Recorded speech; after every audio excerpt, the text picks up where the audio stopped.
Brand is what it does, not what it says it does. Customers don't really have time to engage with every brand that they buy from, and they don't really want to. Not all executives think alike. I can guarantee you a bunch of 7, 6, 7, 8 executives all think very differently about short-term, long-term. It's all about brand integrity. Customer experience has become really ubiquitous, like it's everything.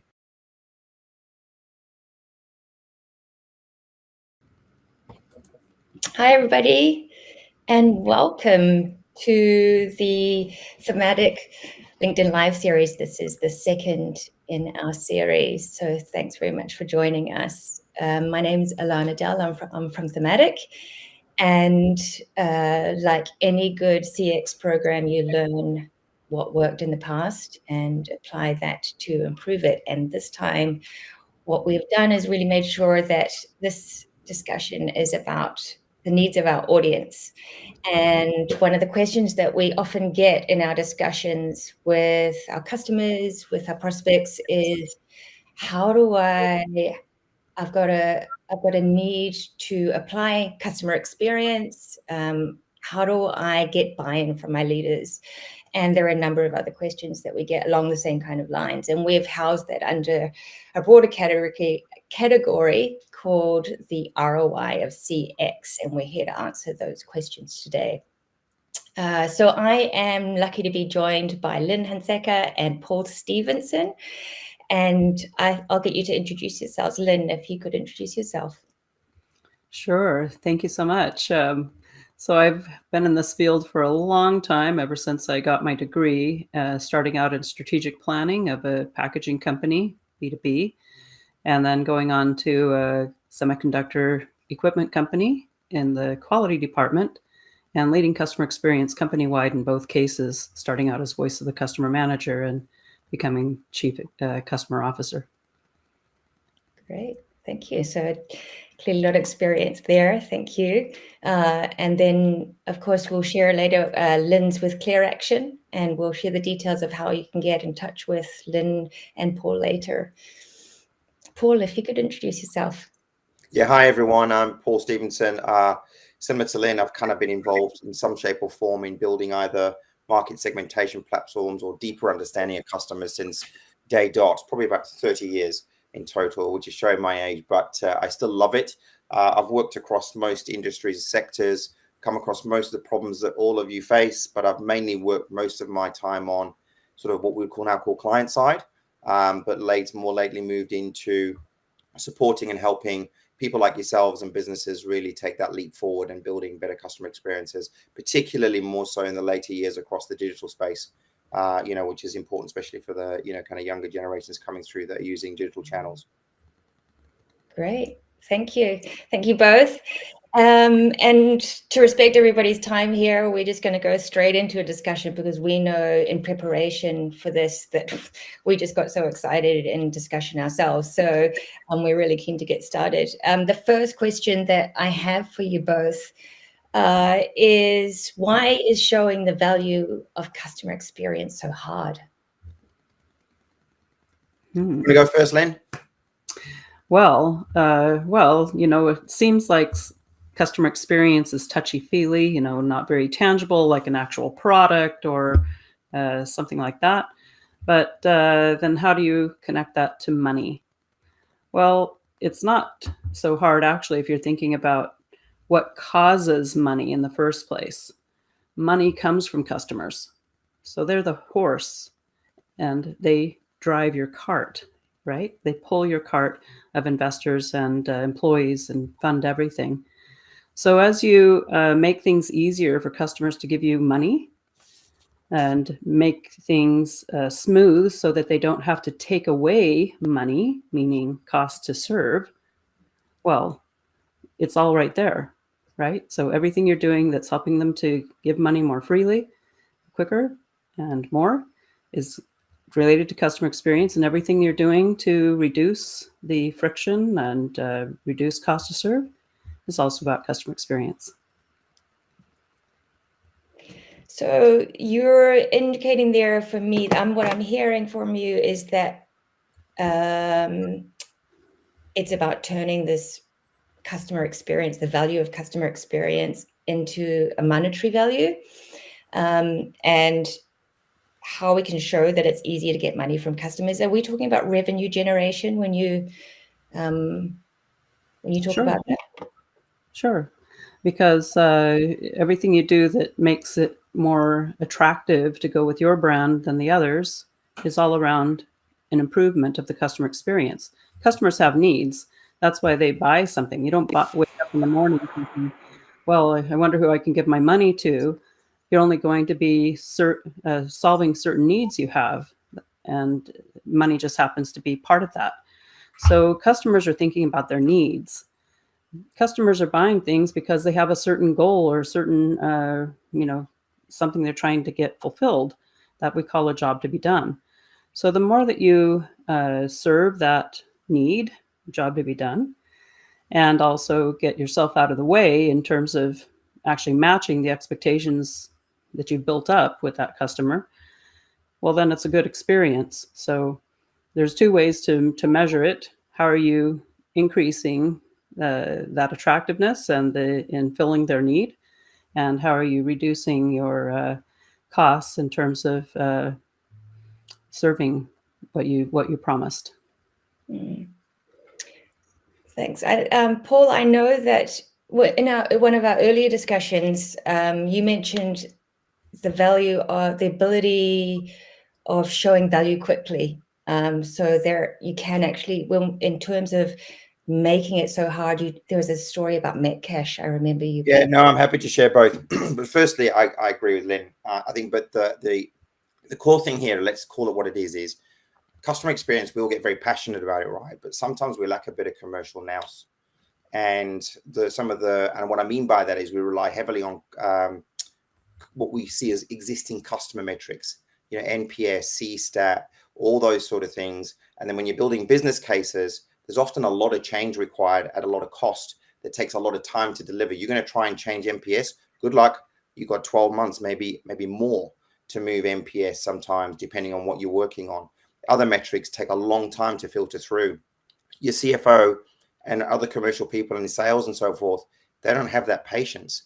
So what I'm finding is, particularly in the digital age and where it's relevant, demonstrate value quickly. So if you're wanting to change a process, think of ways in which you can demonstrate that's going to deliver value. In the case of Metcash, we were building a loyalty program, a digital loyalty program for the alcohol division. That's in total, that's something like 1,500 stores. Now, if I was to try and build that for 1,500 stores, there's millions of dollars of cost to be able to grow that at scale. There's there's hundreds of different point of sale platforms. There's lots of people have to be involved. There's lots of change management involved. So, hey, what do we do? Why don't we do a trial? Why don't we build something clickable, a prototype, a design prototype that we can build in 6 weeks, that we can test within another 4 weeks of that, where we can have results over 3 months or even 2 months if it's possible. Then we can demonstrate that the business case and the ROI that we're putting in place delivers not only NPS, but delivers the sort of experience that Lynn was talking to, that we can then create a scale opportunity, and you can communicate that upwards. Then you get more support and engagement in the organization, instead of, in theory, we want to do all this change all at once over a year that's going to involve everyone that's got a day job.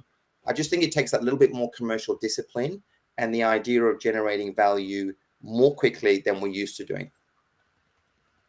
So that sounds a bit like also you're going to need to set expectations with your leaders around what it is we're first going to do, that we need to show what's working. We're not trying to change everything. We want to change a project and prove that that's working.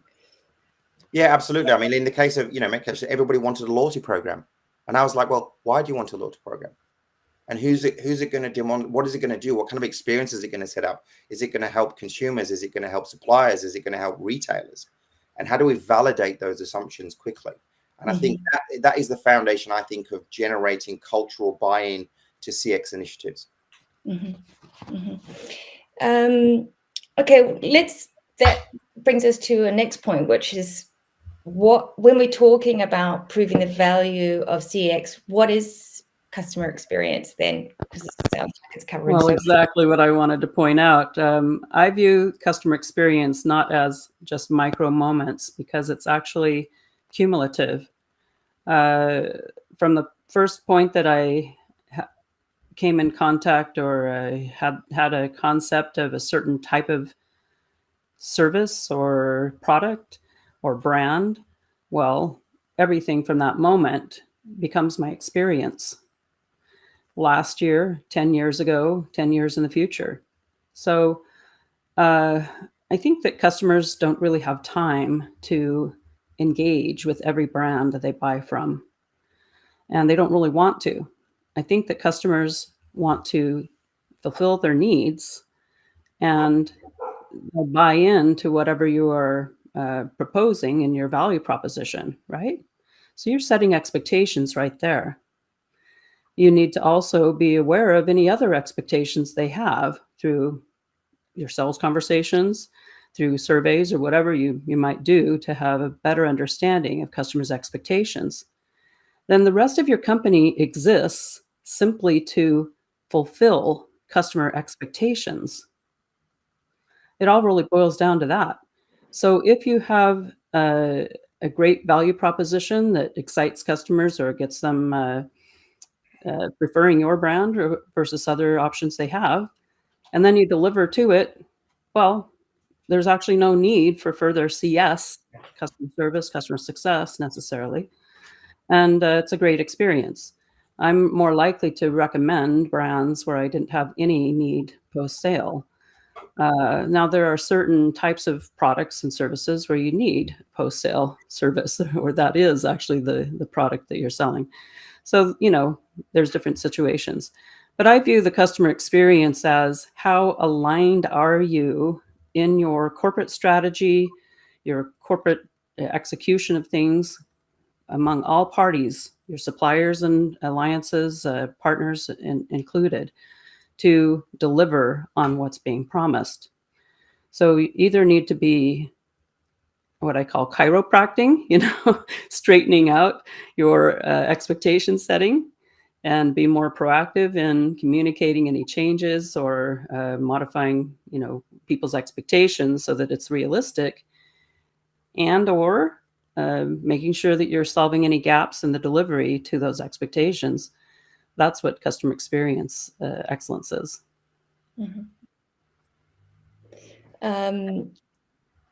So, a question that's just popped up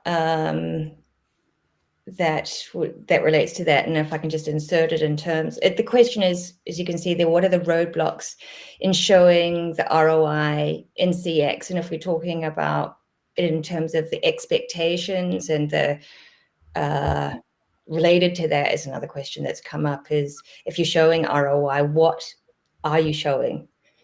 What kind of metrics? How are you showing ROI? Paul, you mentioned around a particular project with this program, but if you're looking at overarching, if you can try and compare one project to another, how are you showing the ROI of CX across projects? Yeah, look, I mean, I can give you some examples. I think it changes, actually. I think it depends on the project. In the case of the project I mentioned to you, which was really, if you think about the customer loyalty and the experience of that loyalty program integrated into an e-commerce application. So the ROI on that basis is not just NPS and customer satisfaction, it's retailer satisfaction, it's supplier satisfaction. And the question goes down to, we actually touches on reporting.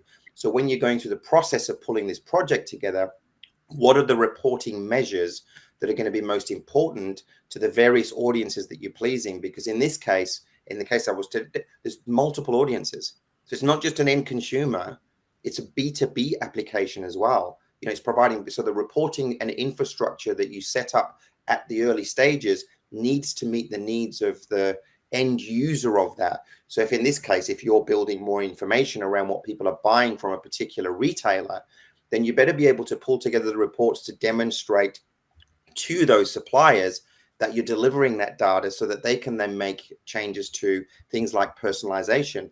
because you can't personalize it for an individual and a consumer unless you're getting the right data through. So I think agreeing on those metrics really early on and upfront and being really clear about them and giving some idea of the duration required for that to deliver those details, I think is really critical. And I agree with Lynn, by the way. I think it's really important to reinforce this. Customer experience has become really ubiquitous, like it's everything, but really it is the manifestation of a brand promise. If you make a promise as a brand, you better deliver it, right? So wherever you're delivering to that promise, that is the manifestation. There's a great saying that I've stuck with through my career. I've known this was about 20 years ago. Somebody said to me, a brand is what it does, not what it says it does. It's really important. And I think the manifestation of that is what we're doing in practice. But just to answer quickly again, just what you were saying there, it is on a project by project basis. And I think you have to adjust those metrics depending on where that project sits and who it influences and who's interacting with that process or procedure or capability that you're building. Yeah, awesome, Paul. I love that quote. I would just say that if you're trying to measure it, it's easier to measure the cost side than it is the revenue side. There's a lot of complications with the revenue side. Part of it is, did you have an acquisition, a merger, enter a new market? All kinds of things can modify the revenue. Also, there's a lot of reasons why a customer may have various behaviors, even though they are willing to recommend you. Are they really recommending you? Did they really buy more because of it? Are they having other situations in their life or their business that might be shaping that? So it's kind of tricky on the upside, although it can be done. I found it a lot easier to prove to executives how we're saving the company tremendously in costs by getting to the root cause of the pebbles in customer shoes. So you look at what are the prevalent issues coming into whatever area of your company, longer sales cycles to customer service, to surveys, to whatever, and prioritize that way. Do a Pareto chart, so you're working on the 80-20 rule. Do a 5 whys, you're really getting to the root cause. And this is what we did with every single functional area, every account team worldwide, every line of business. And in the second or third year, I had finance and facilities and those guys tapping me on the shoulder. Can we have our workshop? And so we had every single group in the company working on a pebble in the customer's shoe that they were contributing to. That meant that every group had 2 plans per year. We had over 100 plans going on simultaneously to significantly make changes for our customers. That's a tremendous amount of ROI right there, because we were freeing up our own resources. We were freeing up our customers to do more in their business, to be able to buy more from us. And it was just a gift that kept on giving in so many ways. So that's where I like to focus the executives' attention. Maybe a little bit of a longer thing than a quick win, but those are massive wins. Mm. So you're really sort of, how do you get these organizations to get interested then in removing the pebble from the shoe? Yeah, so the first key is to be curious about those organizations, so you get to know them, what makes them tick, who are those people, what are their hot buttons, what are the time pressures and cycles that they have for their field, and speak their language. So that's one thing. I always kept a crib sheet about all of the different groups in the company and talked about it with my team in a extended staff meeting about every 6 weeks. We went through some change management templates that aren't about sad, angry, that type of change. It's about stakeholder management and making them more, helping them to make change happen. So you're trying to remove the roadblocks and so on. So the second thing is to focus them on the costs, right? So you want to show them how much more budget they could be having. Everyone wants more budget. Everyone wants more because that means they could hire more or have more interesting projects if they could afford this and that, or maybe have more salary increases or profit sharing. Everyone wants more budget. Yeah, everyone's interested in increased revenue too, but that's not personal. Budget is personal. So we talked about that money going down the drain or opportunities going out the window. That was the way to hook into every group. So there's a lot of tailoring. Talk about personalization externally. You need to be doing that internally. So it's high usage of experience insights, the comments in particular. Can I just say, Lynn, what Lynn you just touched on there is brilliant. Like, I think that's one of the golden learnings I've had in getting stuff done in organization. Because let's be honest, we can all talk theoretically about customer experience, but what brings you joy is when you actually get something done. And more often than not, it can be on savings, the things that you save money on. You know, I've found in my career, we found savings through technical changes, you know, ubiquitizing technology instead of having all the, you know, tech all stacked on top of each other and different tech and lots of tech debt. By removing that and finding new ways of doing what you're trying to achieve that delivers a better outcome for the customer, actually saves the company money over the next 5 years, because they've been managed to negotiate a new deal with their technology vendors, right? And that money then can be leveraged, but it takes commercial discipline to be able to do that. I just want to touch on Frank, because Frank's mentioned, Frank's just touched on a really good thing here, because I got the same background, Frank. And you know what? We obsess too much on it. Like, I think at the end of the day, there is no real surefire way of getting all your metrics, because everybody's got lots of passion and bias about, you know, brand saliency and, you know, NPS or customer effort or whatever it may be. And I think at the end of the day, it's about alignment across the group. It's alignment at an executive level as to what are the important metrics, and alignment within a project. Because one of the mistakes we all make is assuming the executives have signed off, that everybody else in the organization is just going to start going, yay, we're going to do everything we possibly can to deliver this project for you, Frank, Paul, whatever. Actually, you have to go through that process again to make sure that you uncover all the internal bias that sits within different departments and different divisions, to understand and make sure that you're all aligned to a certain set of priorities and ROI measures. And I think then you get traction, because these are the people that actually do the work. The executive team don't do the work. You need the support and buy-in of people that do the work in the organization, all the middle managers. That's where it all stops, right? So I think it's really important to touch on those things and make sure you've got alignment at an ROI level with them. Yeah, that does sound like what Frank's talking about, that kind of media matrix or project matrix. And actually takes us to one of the next questions is, if you're looking at a CX program, how do you set it up for success? And it sounds like it's involved with the stakeholder discussion.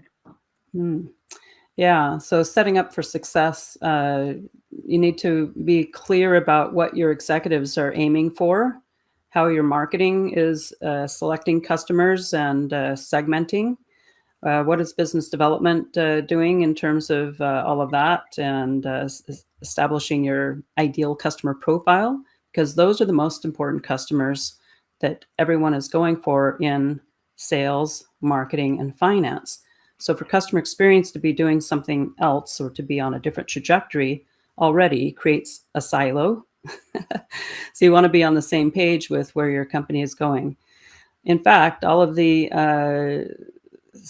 pillars in your strategic plan, what your corporate stretch goals are, all of them have customer experience baked in, because they're all about being viable for customer growth, customer revenue growth. So I try to tap into that as the first step, and then position the purpose of customer experience, as opposed to CS, as being an ally to every single person that reports to the CEO, to help them be more growth-oriented, more efficient, and more aligned, because it's all about brand integrity. That's what we're driving for, is having no gaps between what we promised and then what we delivered. It's pretty simple. I don't know any executives that wouldn't want to have that simplicity made true in their company. Yeah, if I could add to that, I think Brian's made some good points here as well. I think, Lynn, you said the same, but to me, you have to have a really good vision of the future. I call it a future backwards. It's actually an Amazon way of thinking, which is really clever, actually. If you've ever done a future backwards workshop, it's really worthwhile doing. What do you want the future to look like that delivers to your brand promise? Where are you today? And then you break that down into, okay, so now what can I get done over the next 12 months? What can I get done over the next month? What can I get done over the next second month? I think Brian mentions where you do very targeted kind of CX initiatives to demonstrate value, because all the while, which you probably is coming through, you have to keep communicating the value. You have to keep communicating to everyone how this is demonstrating and delivering to the brand initiative that you set out, because people get apathetic after a while. They lose energy for stuff because this stuff is hard. It requires changes in policy, process, procedures. So I think you have to constantly, as a CX leader today, you have to over communicate. You have to communicate daily, weekly, all through your different stakeholders. Make sure you've still got them on board. But I go back to demonstrate value quickly. That should be your prerogative in the organization, because if you don't demonstrate value quickly, these things run out of steam. And it only takes a change of management or a shake up in a corporate, and all of a sudden you're building another set of PowerPoint slides again. And then you're like, oh my God. Yeah, I've found that one way to really keep people engaged and energized for the long run is to use patterns in customer data to keep introducing new ideas, new thoughts, new discoveries to management. Like when this happens, customers are 3 times more likely for that, and so on. So when you're really making use of customer comments, which I call almost free VOC, because customers are giving you comments daily, that can really change things. Also using multivariate analysis and so on to stimulate people internally. It's all about what's going on with customers. So just building on that, there's some customer experience management. There's a lot of the automation side of things, using the feedback and creating an automation process. How do you get an investment case? How do you build an investment case to use the feedback or the customer data to improve CX? Yeah, well, that's actually, the primary value of a customer service organization is that they are collecting almost free VOC, but it's not being harvested, right? So it could be mined, it could be fed into AI and so on to help understand these new patterns. And then that should be used for every growth effort in the company. So how are you sharing that with people who are doing business models, people who are trying to figure out who the ideal customer profile is? Have we actually married that to the cost to serve so that we know who the real ideal customer is? Are we just going for blindly some lucrative vertical? Are we using customer insights for every cost containment effort so that we're not inadvertently shooting ourselves in the foot? All kinds of things like that. So you can start to just play around with some numbers in terms of what happened the last time that we introduced a product or entered a new market where we did not base it on customer insights. What were the costs with that? And so you can play around with costs and revenue just to show one aspect. You don't have to have complete data or down to the penny. You just need to share with people based on this one aspect. Here's the tip of the iceberg, but look at the value or look at the cost. And then you start to get that conversation with people, clarifying and adding to it if they're wanting that degree of clarity. Otherwise, just getting off the status quo and doing something about it. And that's how you get ROI, is you have to make change happen. You can't just be doing the same old thing and think that magically, because you're measuring NPS, because you're doing journey maps or whatever, that there's a black box and magically revenue increases from that. You have to be driving something different for customers to experience so that they reward you more richly. Great. Okay, well, folks, we've got 1 minute left. I think if we had one comment left, this is the last one. Another one from Brian. I respond to Finya because I think that's a brilliant question. Yeah. This is when it comes to convincing executives, how do you balance the need for short-term results with long-term benefits of customer experience investment? I think the issue is not all executives think alike. So it goes back to Lynn's point on stakeholder management. I can guarantee you a bunch of 7, 6, 7, 8 executives all think very differently about short-term, long-term. If you're driving sales, are you that bothered about cost of sale? I'm not sure you are. So there's you might be responsible for commercial outcomes, but you're driving for a year-long target. You're in that role for what? 1, 2, 3 years? So your bonus as an executive is directly linked to very short-term things. 3 years is like whatever. Like, what can we get done in the next sort of couple of months? So I think aligning with different leaders, even with the CEO, to understand them as an individual and what they're expecting is going to make the difference between making or breaking, CX initiatives and support in the organization. Very much down to stakeholder management and relationship building. Great. Okay, we're going to have to wrap it up. It's actually just sort of starting to get into our stride, but definitely much more to focus on. So thank you, Lynn. Thank you, Paul. I look forward to version 2. And thanks very much. Thanks, everybody, for joining. I'll go into the comments and add my written comments to each one. Yeah, same one. I will too. Yeah, and keep an eye out. We'll be sharing a summary of everything that happened discussed today. So, we look forward to seeing you next time.